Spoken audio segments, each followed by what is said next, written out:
Alright, hey everyone, welcome to Brewing on a Budget. As always, this is Scott and my lovely assistant, Abbey. Today I'm back in the driver's seat, either fortunately or No, unfortunately. I like driving. Well, maybe you'll get another chance to take a deck to the driver's seat. In fact, next week you'll see the deck that you guys picked to be taken to the tournament. We'll have that posted, and maybe Abbey will be the one to have done it, maybe not. We'll see what it is. We'll see. And before we start, one more announcement. Some of the videos in this recording, again, we're doing this intro after we've already recorded the videos, just to let you guys know of a few things. Some of the audio just kind of went a little weird in some of the videos, kind of crackled a bit. So I apologize for that, but I think we fixed it. I think it was an issue with the microphone. I think we've taken care of that from now on, but we'll try not to let that happen in the future. But so if you hate those videos, feel free to skip them. I don't think the last round 3 has any audio problems, so you can just enjoy that if you are annoyed by it. But they should watch all the videos. You should watch all of them, but you know, whatever. Yeah. Anyway, so about this deck. This deck is awesome. Do you know what this deck is, Abbey?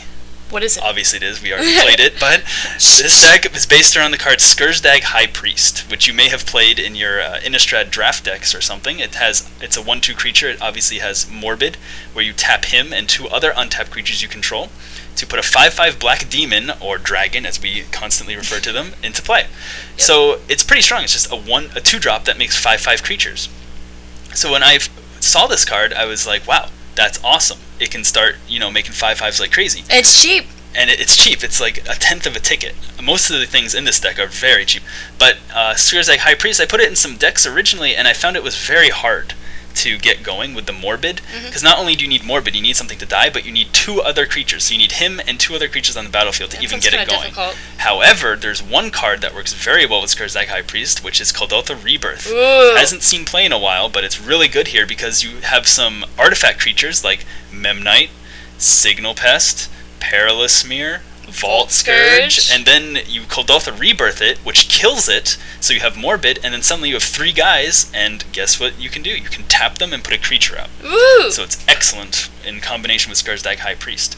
And to help us get Morbid more often, we also have Mortar Pod, which can just sacrifice itself, get Morbid right there. The Germ can also be tapped as a creature for Skirsdag High Priest, and you can also Kuldotha Rebirth the Mortar Pod itself in a pinch. And Brimstone Volley also is just a great card, and since so many things are dying, we're often hit for 5 damage, quite often. And Galvanic Blast, since we have almost all of our creatures except for Skirsdag High Priest are artifacts, we get, again, Metalcraft very quickly, and combined with Galvanic Blast and Brimstone Volley, we can just burn our opponents out very quickly.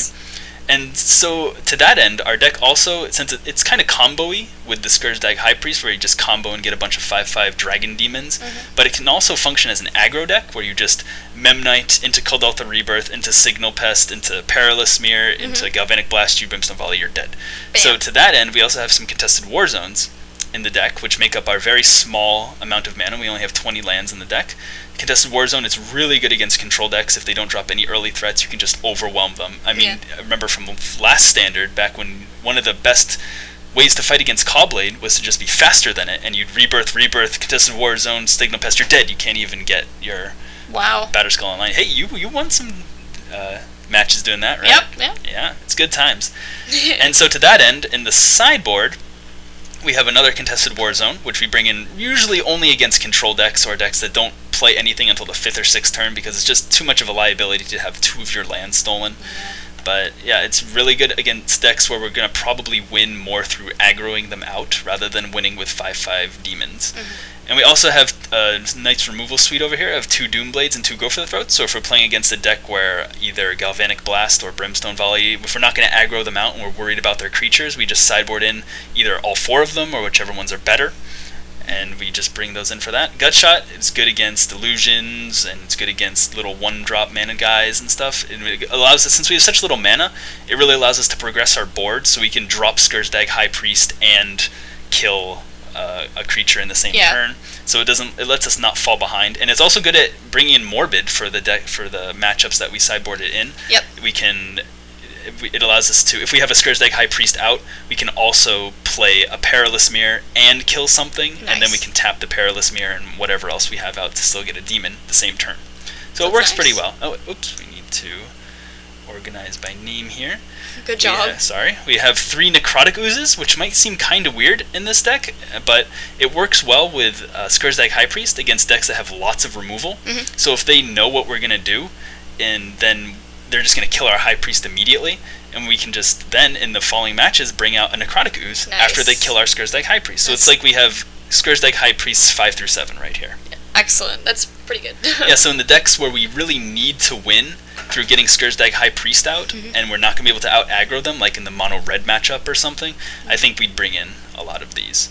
And finally, we have some swamps. Since we have a lot of black cards in the sideboard, we can swap out some mountains for swamps. That's one use of it. And also when we bring in Necrotic Ooze, not only is he more expensive than anything in the deck, he costs 4, but he's also double black, so we can just throw in these swamps. Usually, if we're bringing in the Necrotic Oozes, we probably take out some amount of Brimstone Volleys and Galvanic Blasts just to make room for the Necrotic Oozes and the swamps. But yeah, that's the deck, so we hope you guys enjoy watching our matchups. There's some of the again, I apologize for the audio, but the matchups are pretty cool. I won't spoil anything right now, but don't spoil it. Be sure to enjoy them, and we'll be back next week with whatever deck we're taking through the tournament. Yep.